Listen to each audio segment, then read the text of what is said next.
Well, let's compare him to Ozzie Smith, guy that's in the Hall of Fame, recognized as the elite of the elite as far as shortstops go defensively.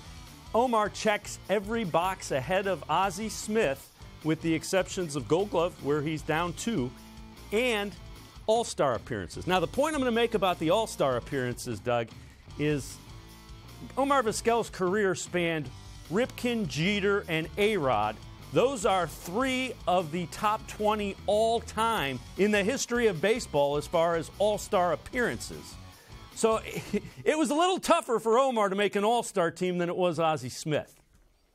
No, I think that's a very valid point, and you need to have context in all these guys. You're in the context of your era for good and for bad.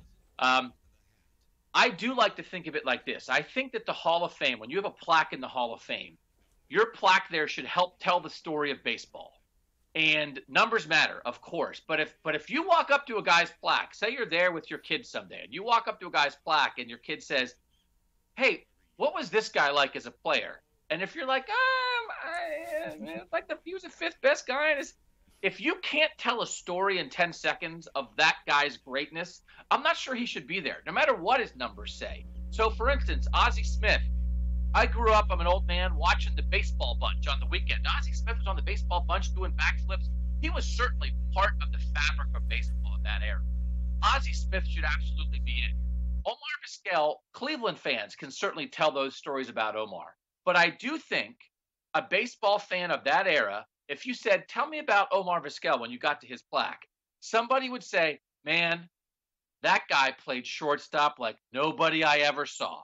Right? That you can tell a story about Omar Vizquel's greatness in the moment, that he helped tell the story of baseball for that era. So I get the numbers comparison with Ozzie Smith, but I think it does have to go beyond that. But I think on that level, too, telling the story of baseball, I think Omar has a very good case as well.